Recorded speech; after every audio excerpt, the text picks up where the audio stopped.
Bonjour à tous, aujourd'hui on va parler casque IEM. Donc je vais essayer de vous présenter 3 casques IEM à moins de 30 €. Voilà, les casques pour découvrir ce qu'est l'IEM. Alors déjà, qu'est-ce qu'un casque IEM? Un casque IEM, c'est un casque intra-auriculaire de monitoring. Alors, je vais juste vous faire un petit topo de l'état du marché des casques. Vous pouvez trouver aujourd'hui des casques dits Circom, donc qui viennent entourer l'oreille. Donc vous avez une isolation passive qui est faite avec la mousse qui est autour de l'oreille. Et vous avez ici un haut-parleur qui va diffuser le son. Ces casques ont un avantage, donc c'est d'avoir une bonne isolation passive. Donc contrairement à l'isolation active que vous pouvez trouver sur certains casques où les sons externes sont reproduits à l'inverse à l'intérieur pour annuler le son, ça peut être très pratique par exemple quand vous prenez l'avion. Le plus souvent ce que nous avons c'est des isolations passives, et les isolations passives servent juste à vous couper du monde, on va dire du monde extérieur. Donc les mousses sont très pratiques pour ceci. Auparavant, on avait des casques, j'allais dire on-ear, qui étaient posés sur l'oreille, les anciens casques, on va dire des années 80, des premiers Walkman, qui étaient juste posés sur l'oreille. Donc effectivement, là, le casque Circom, le haut-parleur est un peu plus loin de l'oreille. C'est meilleur pour l'audition. À retenir que ces casques, si vous les portez longtemps, ils sont pas forcément confortables, puisqu'il y a une pression quand même qui est faite. Quand il fait chaud, la matière peut être inconfortable posée sur l'oreille. Je sais que moi, par exemple, juillet-août, porter ça plus d'une demi-heure, on transpire pas mal autour, même si là, j'ai changé les mousses, j'ai mis des mousses refroidissantes. Alors, elles isolent super bien, mais malgré tout, par forte température, c'est pas toujours très pratique. Vous avez des casques, j'allais dire, open ear, comme on va dire c'est la nouvelle tendance. Alors cette fois-ci, le casque est posé non loin du conduit auditif, dans le pavillon, mais ne rentre pas dans l'oreille. Voilà, c'est ce genre de choses. Voilà. Donc on vient mettre ça autour de l'oreille. L'intérêt, c'est effectivement, c'est que là, il n'y a pas d'isolation phonique sur ce genre de casque. C'est dans l'objectif de ne pas vous couper du monde, ce qui peut être pratique si vous faites du vélo au milieu de circulation ou si vous faites votre jogging, histoire d'entendre les voitures arriver derrière, à gauche, à droite. Donc voilà, les casques open ear. Les casques open ear, j'en suis pas forcément fan, je vais pas vous en parler. Ensuite, le casque que vous devez sûrement connaître, le petit casque boule, donc le casque intra-auriculaire, voilà, donc un vieux casque. Donc effectivement, intra-auriculaire, ce qui veut dire que le casque rentre dans le conduit auditif. Il agit un peu comme une boule caisse. Et donc vient faire son isolation phonique de manière passive aussi, en étant enfoncé dans l'oreille. Les casques IEM donc, sont des casques effectivement qui vont venir se mettre dans le conduit auditif, mais qui vont prendre place dans tout le pavillon de l'oreille, et le fil, contrairement au casque boule qui pendouille en dessous, donc quand vous écoutez, votre oreille est là, pouf, le fil est en dessous, si vous tirez, il sort du conduit auditif.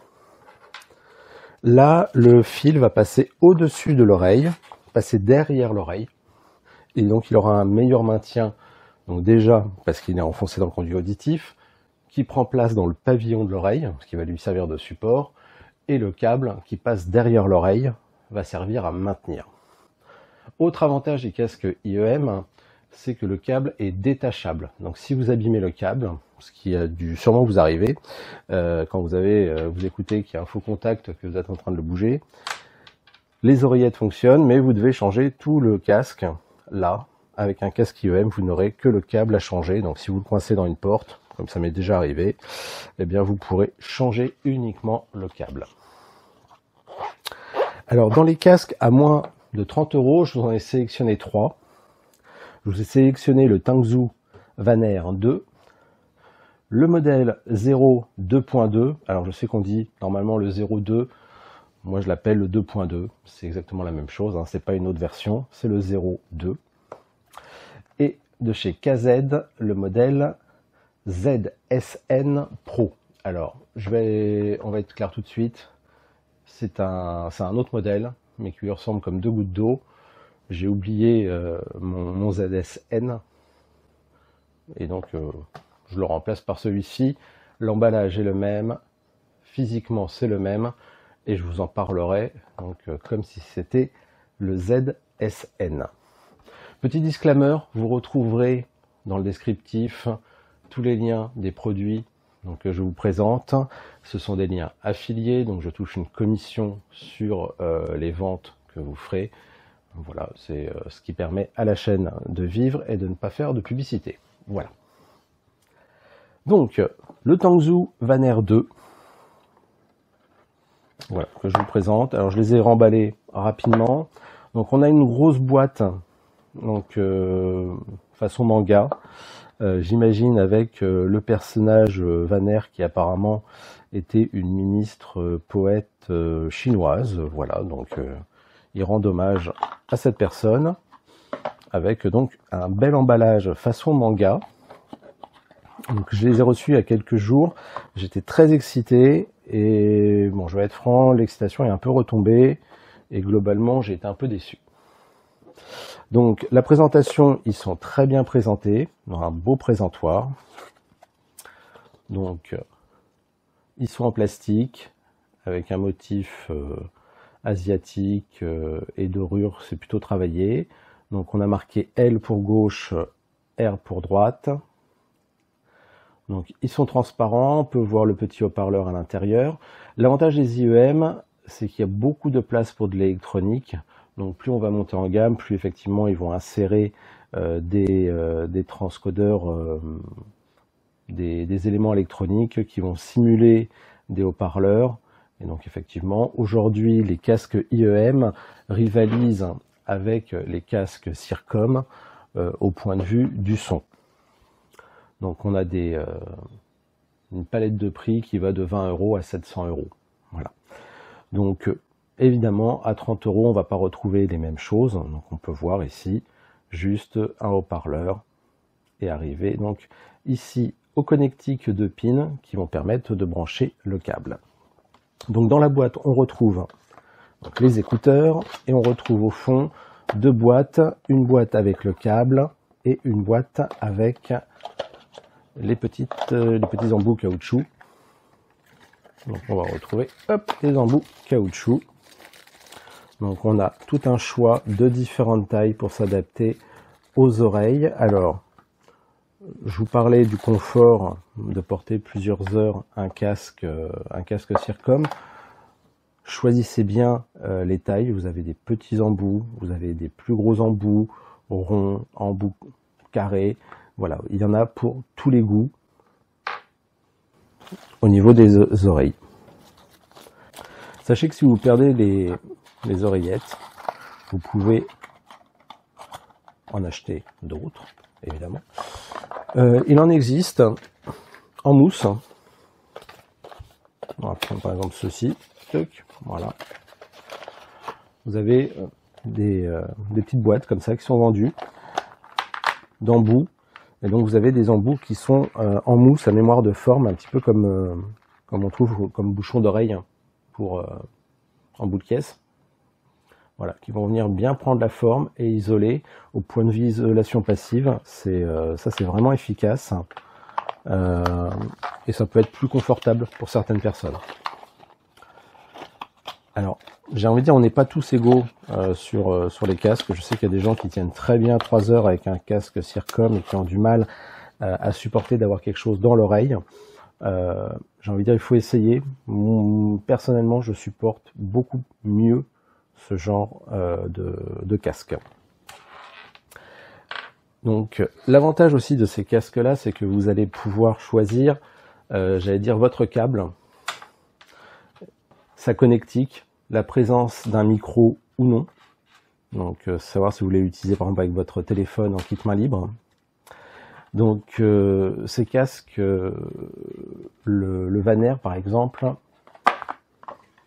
est proposé, vous voyez, en 3 types de connectiques. 4,4 mm, donc c'est un jack assez gros. 3,5 mm, ça c'est le jack qu'on retrouve classiquement sur des appareils audio et téléphones. Et une connectique USB-C, donc pour les téléphones portables par exemple. Et j'insiste sur ce point, petite prévision, j'allais dire totalement perso, les casques, les prises jack sur les casques, sur les téléphones haut de gamme qui sont sortis là début 2025, la prise jack a tendance à disparaître. On en voit de moins en moins, donc c'est sûrement, j'allais dire, un mouvement de fond. Et à venir, vous ne pourrez plus connecter un casque normal, ce sera soit un câble USB-C ou alors un casque Bluetooth sans fil.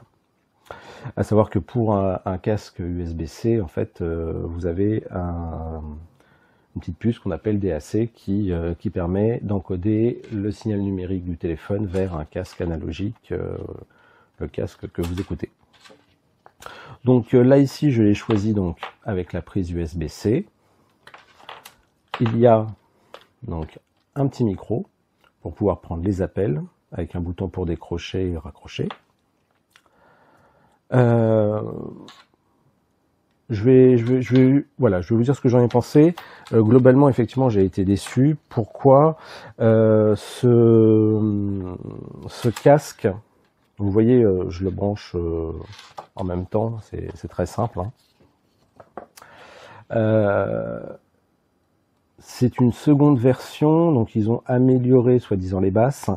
Mais on est quand même sur un casque qui manque beaucoup de basses. On a des très bons médiums, des aigus assez moyens, globalement. C'est un casque qui est fait pour la voix. Voilà. Tout dépend en fait de l'utilisation que vous allez faire de votre casque. J'allais dire parmi ces 3 casques-là, ces 3 utilisations bien distinctes. Il n'y a pas un casque qui se démarque et qui saurait tout faire parmi ces 3, puisque là on est plutôt sur des casques entrée de gamme, comme comment dirais-je, dans beaucoup de choses de l'audio, on est sur des gammes de prix, il y a 4 gammes de prix. On a des gammes de prix entrée de gamme, alors on a du très très entrée de gamme en dessous de 20 €. On a de l'entrée de gamme en dessous de 30 €. Ensuite, on a un début de milieu de gamme à moins de 50 €, un haut de milieu de gamme à 100 €, et puis après du haut de gamme à 150 et du très haut de gamme à plus de 300 jusqu'à 700 €. Voilà pour on va dire les tranches de prix si vous voulez vous situer. Donc ce casque-là est pas mauvais en soi, par contre, voilà, il est vraiment dédié plutôt à de la voix, de la musique, limite classique, mais pas plus. Voilà, on va avoir effectivement pas mal de détails dans les médiums. Je vous mettrai le graphique au montage, que vous compreniez bien. Voilà, on n'a pas de basse. Pour écouter de la musique de style hip-hop, techno, vous oubliez, il sera vraiment pas du tout adapté. Par contre, c'est ma femme qui l'a adopté. Elle s'en sert principalement comme kit main libre pour écouter des audiobooks, des podcasts. Et c'est à peu près la seule utilisation qu'elle en a. Et elle en est ravie. Effectivement, les voix sont très bien détaillées. Dans ce contexte-là, il est parfait. À l'inverse, on va retrouver le modèle de chez KZ. Alors KZ, c'est une marque qui fait des casques depuis plus de 15 ans. Et ils ont leur signature numérique qui est vraiment ce qu'on appelle le V, la forme en V, une courbe en V, c'est-à-dire avec des hautes basses, des hauts aigus et des médiums assez baissés. Donc là, par contre, si vous voulez écouter de la musique hip-hop, métal, techno, c'est un casque qui vous conviendra parfaitement. Par contre, pour tout ce qui va être dialogue, si vous voulez regarder une série, vous allez vous prendre des explosions de plein fouet, mais les paroles risquent d'être un petit peu saturées et les aigus vont être très très marqués et ça risque de vous donner une fatigue auditive, mais pas oculaire. Donc à l'intérieur on a un petit emballage, donc cette fois-ci vous voyez beaucoup plus petit, beaucoup plus concentré sur le produit, avec une petite boîte qui va contenir les petits embouts, le câble audio, donc hop là, et le casque. Voilà, donc là c'est un autre modèle, mais physiquement c'est exactement le même, à part que au lieu d'être brillant, ici ce sort un mat. Ce que je voulais surtout vous montrer chez KZ, c'est que depuis, on va dire, tous les casques post-Covid, ici et ici, la prise est flush, c'est-à-dire elle est à ras du casque. Ici, maintenant, on a, je ne sais pas si vous voyez, un petit ergot et le câble, lui, est creux. Et ça va servir de détrompeur pour brancher facilement le câble. Alors c'est très pratique, par contre effectivement si vous devez changer le câble, il faudra bien prendre un câble compatible KZ. Quelque part j'ai envie de dire c'est un casque, c'est une prise propriétaire. Alors ça, voilà, il y a de l'avantage, il y a de l'inconvénient, vous ferez votre avis là-dessus. Donc au point de vue du son, comme je vous disais, ça va être très marqué dans les basses. On a un son plus dynamique, donc plus agréable pour de l'écoute de musique. Pour du jeu solo, ça peut être pas mal, parce que j'ai pas parlé des casques IEM en gaming, mais c'est des casques qui ont un avantage et qui sont très utilisés, notamment en e-sport. Vous verrez très souvent les joueurs avec ça sur les oreilles, mais en fait le casque n'est pas branché. Vous verrez bien qu'il y a un petit fil qui dépasse de dessous. Généralement, ils utilisent les deux, c'est-à-dire qu'ils vont utiliser un casque IEM dans l'oreille pour le son, pour bien détecter les sons, s'ils viennent de droite, de gauche, la spatialisation, afin de pouvoir situer l'ennemi. Et ils rajoutent un casque comme ça par-dessus pour avoir une double isolation passive, parce que généralement, ils jouent dans des grandes salles. Donc avec ça par-dessus, ça coupe encore plus. Et surtout, ils vont pouvoir se servir du micro, du casque ici, puisque là, les micros qui sont là ne sont pas de bonne qualité pour du gaming. Donc, ça sert d'isolation et de support micro, on va dire. Et pour le son, c'est des IEM. On en vient au troisième, donc le 02. Donc, au niveau emballage, on a donc une petite boîte. Concentré pareil sur le produit.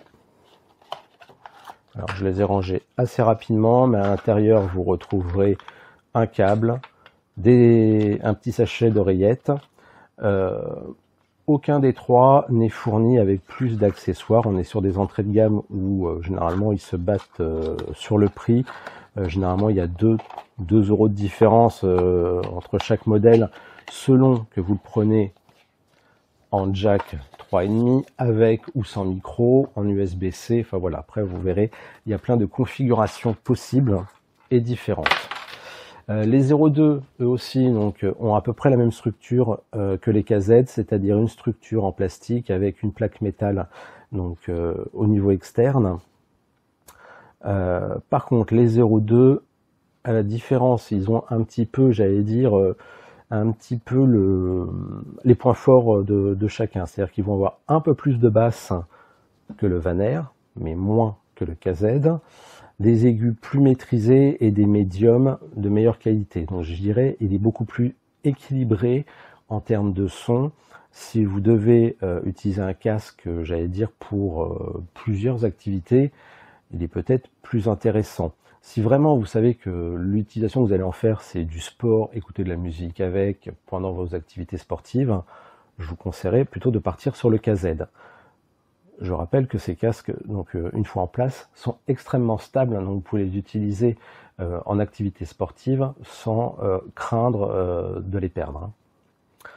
Si c'est pour de la voix, donc plutôt le Van-Air, plutôt de la musique, le KZ, et pour un usage plus polyvalent, si c'est pour une utilisation de jeux style compétitif, Counter-Strike, Valorant, des choses comme ça, le Zero est plus intéressant puisque sans avoir l'effet péchu qu'on peut rechercher dans les jeux solo, là vous allez avoir vraiment tous les détails de son.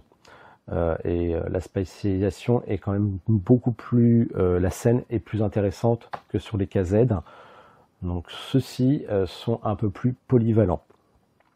Là le modèle que j'ai, vous voyez, n'a pas de micro, je l'ai acheté uniquement pour justement utiliser en jeu, j'ai pas besoin de micro.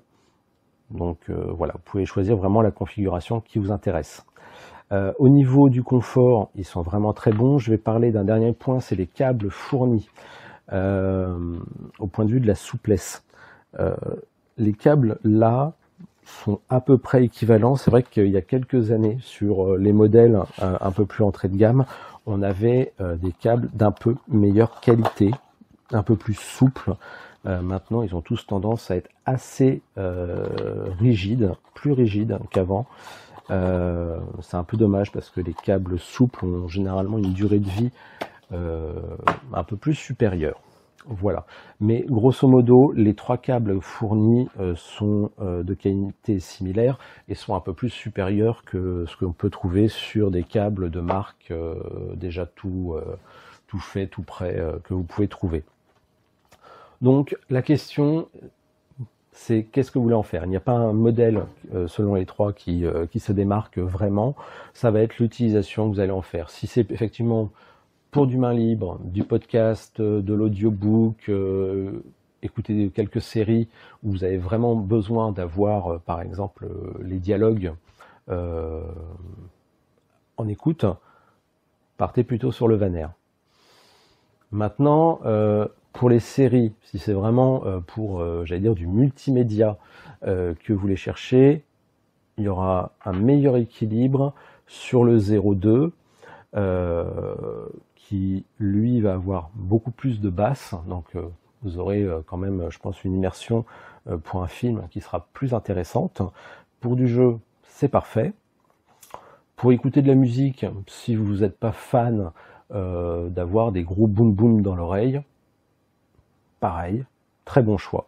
Maintenant, si vous avez envie d'avoir un son ultra dynamique avec des gros boom boom, je vous conseille plutôt le ZSN qui lui aura cette dynamique. Par contre, attention, effectivement, les aigus pourront devenir peut-être fatigants à l'écoute, sur une écoute prolongée. Donc, à vous de voir, voilà le modèle qui peut vous convenir. Je vous prépare une deuxième vidéo, cette fois-ci sur les micros à moins de 50 €. On verra donc le ZS10 Pro, donc celui-ci qui est le grand frère du ZSN. Et on verra aussi un modèle de chez Kiwi Ears, le Cadenza. Voilà. Sur ce, je vous souhaite une bonne journée et je vous dis à plus.